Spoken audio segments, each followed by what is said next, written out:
Hello, everyone. Welcome to Truth Salt. My name is Alexis. I'm Nicole. We are so excited to have you guys on today's episode.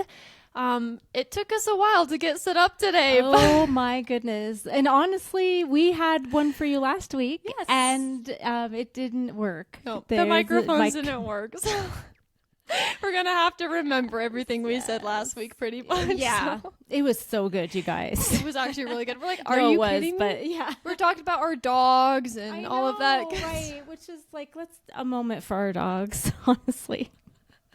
Oh my gosh. It was good. We're sad. I But know. that's okay. That's all right. We're It's here. a new, We're ready for the next one. How was your week, Nicole? Was it pretty good? It was good. Yeah. Not much different than last week. It was, I can't even think of anything exciting. Halloween?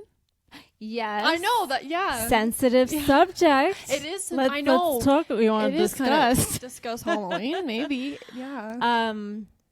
I see all the viewpoints Yeah. that people make. This is one of those holidays as a Christian that is one of the most divided, I would say. Yeah. I don't know. But we in our neighborhood, we all dress up. Mm-hmm. We have so much fun. Everybody sits on their driveway. We have a fire pit. Yeah. And we give out candy and we see the cutest kids and dogs. Yeah. And all the neighbors are talking.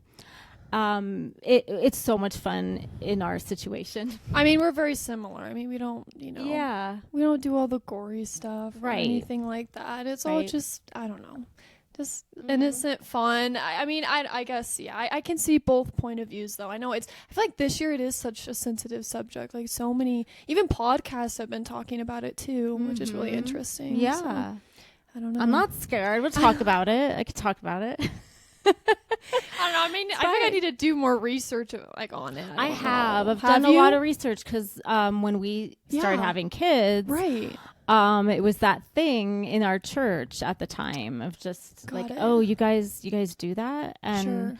I thought, oh, is this bad? Because I didn't know any different growing up. Sure. Yeah. For me growing up, it was the best time. It was like the one thing that our family, like, I don't think we ever had an argument on Halloween in my family. Christmas, Thanksgiving, yes, we did. Yes.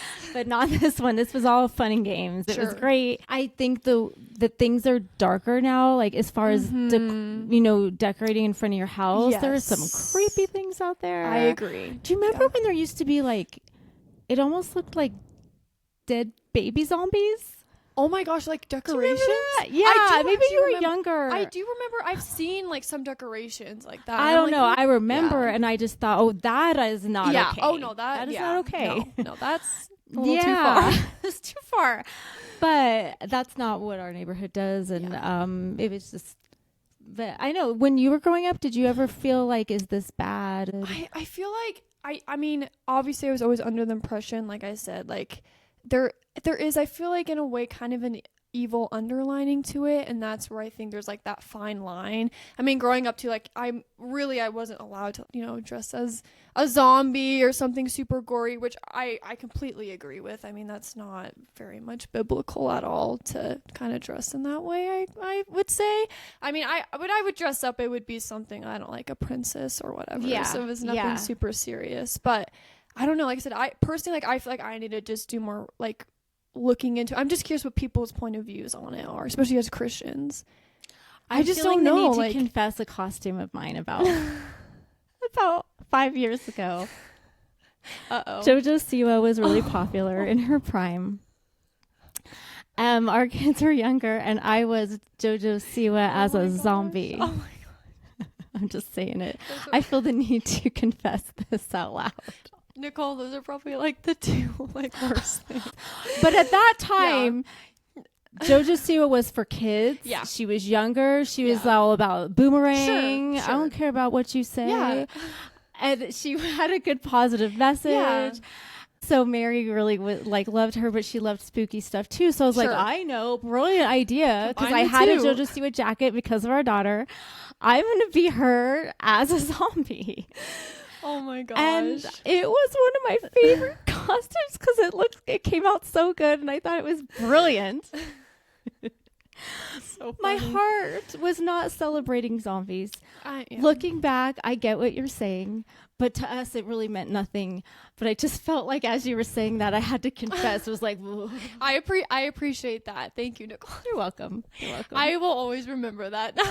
I don't think I'll never let you down for that. That's okay. I deserve it.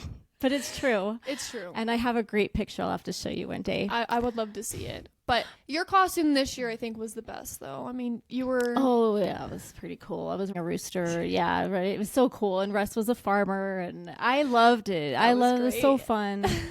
And you guys you and your sister were like 70s yes, girls. And you looked so good. Thank it you. looked like from a movie. It was really and that's so fun, right? It's fun. I just thought it was just a cute I was like, this is kind of fun. I always wanted to like be back in the 70s, you know? And your family did Back to the Future. Yes, they did Back to the Future. Cool. My dad loved was it. Doc. Yes. See, like because there's that thing with is it okay for a Christian to watch a scary movie? You could literally, that's what I'm saying. There's so many, think about it. There's Candace so many Burr things. says no. I don't do it. I mean, it's a can portal. You go to a haunted house? I don't know. Like, see what I'm saying? Where does it end? I know. I think there's a fine line, and I think agree. that if you have your discernment will tell you, because there are some scary movies that are way darker than others. Yeah, I agree. You know, and you just you know. Yeah. You know. So I just think you have to listen to that. I agree. It's kind of like alcohol. There are some believers that say absolutely not. Sure. And some of them will say, for me, I feel like I should not have a glass of wine or a beer. Other believers say, well, I can. I'm not going to drink too much and overdo it and overindulge. So it's that fine line, right? Know. And that's like things. I mean, it could go for anything. It can. I mean, it really could go for what anything. What causes you to stumble is the thing, and you just have to be aware of that. And it is about our heart for the Lord, and we have conviction because God so freely gives us His grace and His love that we want to do the right things instead of a have to. Yes, which does tie into. You had this great idea for our topic. Yeah. What is that? So it basically is going from knowing Christ to having a relationship with Christ. And I agree. It's like something too, when you develop a relationship with Christ is when you start to develop more discernment and conviction with things. Right. And so then that also helps us and guides us in the choices we make in our life. Absolutely. Mm-hmm. Yeah. Because even now I can watch movies that I watched when I was younger and was like, oh my gosh, that was so bad. I know. But I didn't notice it at the time. I didn't have maturity in my faith, and it just that takes time to develop. But like you said, as you develop your relationship with the Lord, it becomes easier to discern what you should or shouldn't be doing. It's out of love that He has those in place. It's not out of a like I'm a conditional God and I won't love you if you do this and that. It's really for our benefit. No, it is absolutely, and I think that goes to just like knowing Christ and His character. I know we talked about that last week too when we filmed this, but when you understand God and who He is as our God, He's a loving God, and He puts things in place to help us not stumble, and when we have a relationship with Him, we're able to recognize that more.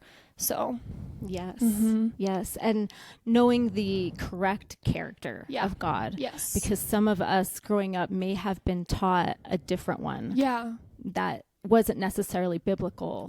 Could be what parents were raised in, and they just repeated the pattern. And but it's really important to know who He really is, and just based on the Bible, not from what someone told you or like when you were growing up, your teacher, if you had Sunday school back in the day, I don't know, but just what does the Bible say who God is? And I've done that study before on my own, just what does it say? And it's been so great. I wrote down a lot of the names, a lot of the attributes for Him, and it'll come back to me in times if I'm feeling, scared. Well, He's not a God of fear. Oh. He's not a God of chaos. He's God of order, and that sort of thing. The more you get to know his the real character and nature of God, which is through His Son Jesus, it is. It helps a lot. It does. And I think one of the things too for me is like as I developed more of a relationship with Him, it was really just like starting in His Word, because I just know when I was You know, I would honestly just say really kind of lukewarm in my faith. Like I would kind of get like little bits and pieces from like other people I knew or like what I heard. But when you just read his word, that's when I truly feel like you just develop such just an understanding like who God is and just how we should live our lives to be more like Christ. So that was kind of a journey of its own. And I would encourage everyone, just if you're feeling just like distant from the Lord and you really want to have that solid foundation, just start in his word, because that's the truth and that is never going to change. Right. So that's just something very important to apply to your life. Yes, that's really good. Do you know what I did on this past Sunday? I felt a little scattered and I was in service, but I felt like I was a little distracted. And when we did communion, I felt the conviction to put it in my pocket. We have the little cups that, so we have those. And I felt really strongly that I wanted to get away by myself and do it. And I thought I was going to come back in the office and do it. And then something came up. So I ended up doing it at home. Okay. And I was all alone. And I'm so glad I did that, because as I was doing it, I was remembering the beauty, first of all, that we are able to do this with God and to remember what his body and his bloodshed did for us, but to have that time with just he and I. And through that came so much communication with the Lord and myself. And it's just something that is important. And that's similar when you read the word just by yourself. It will grow your relationship. You can't not, No. Yeah. It's kind of undeniable. It just speaks to you differently. And then all of these things come to you and you're like, why don't I do this all the time? Right. And you're like, what? Yeah, I know.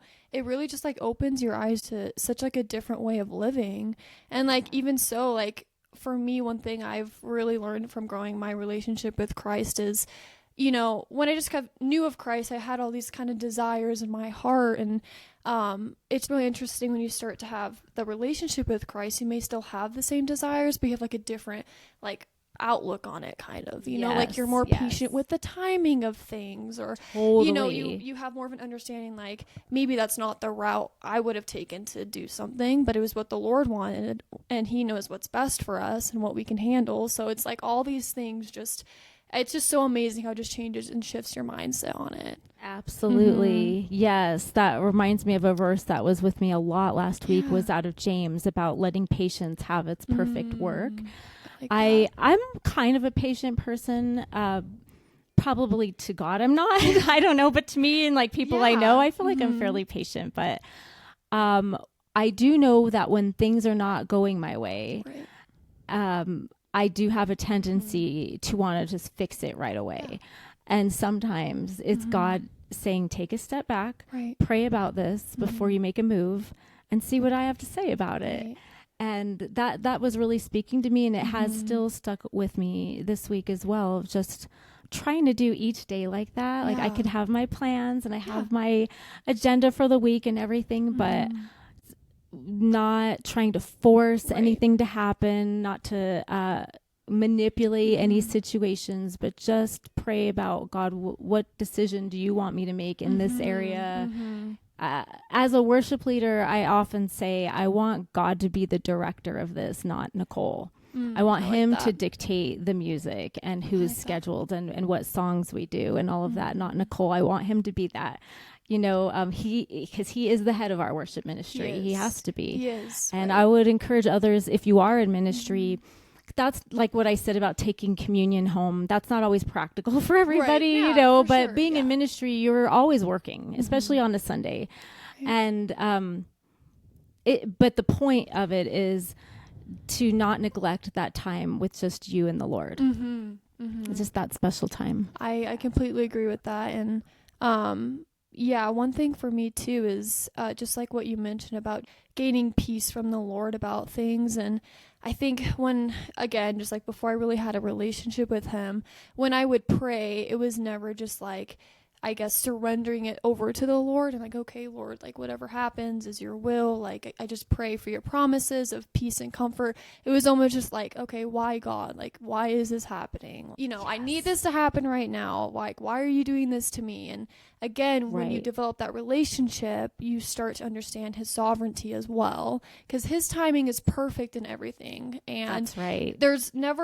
You never have to make up time for anything God has planned for you, which I think is so beautiful. You know, if you think you're running out of time, you're not. You're absolutely really not. And I know younger people really feel like that, like everything's pressing, and I need to figure out my career and my future spouse and where am I going to live, and all these big decisions. And yes, there are decisions to be made, but it's like that you're in this race and you feel behind.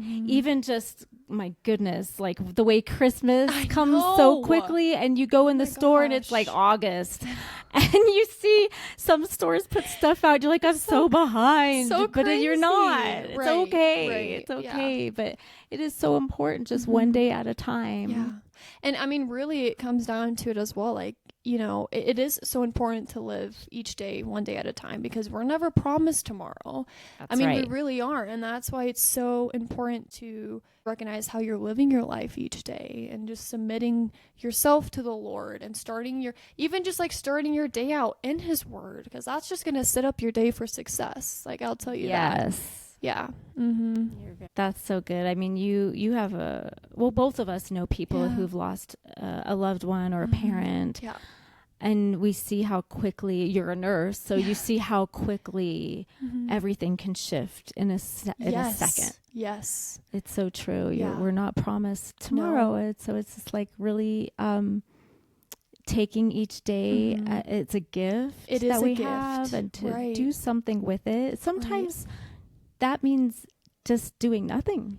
Like taking care of yourself. No, really? Yes. You know, it doesn't always have to be productive. It could be like God may be saying, just take a day to just like actually enjoy life without responsibilities or whatever. Sometimes it's that, but it's really valuing every day. No, I really like that, Nicole, because I mean, you're right. If you're just in this race of what's going on, and you're not just like placing the Lord in front of everything, that's when you're gonna fall behind too. And that's too, like, I believe when the enemy can attack the most too is when you're not prioritizing the Lord, and you're so busy and everything else that's going on in your life. Like, that's easier for us to slip, you know? Absolutely. So yeah. So the moral is, it's so good just to start your day off in his word. I am telling you guys right now, and that is going to build such an amazing relationship with the Lord, because he's going to reveal things in your life too. Like, it is crazy how he's going to shift your mindset on things. He's going to change your desires. Your life is going to be completely renewed. That's right. And if you go back and look at who God is, what the word says about who he is, you can also, who does God say you are? You are loved, you are valued, you are seen, you are heard, you are supported in a way that another person can't do. When it's through God, it's different. It's different because people are people. We're flesh. We will make mistakes. Someone's going to hurt you. Yeah. You may hurt someone unintentionally, but God stays the same. He's the same yesterday, today, and forever. Right. And like you said, start each day with that. If you're feeling down, or recently too, maybe in closing, I saw this thing that Tim Tebow was talking about. It really stuck with me when he used to be in some of his darker times. And I say dark, like where he felt like he wasn't getting selected as an athlete. He went, it was challenging for him. And what he did to combat that, is it combat?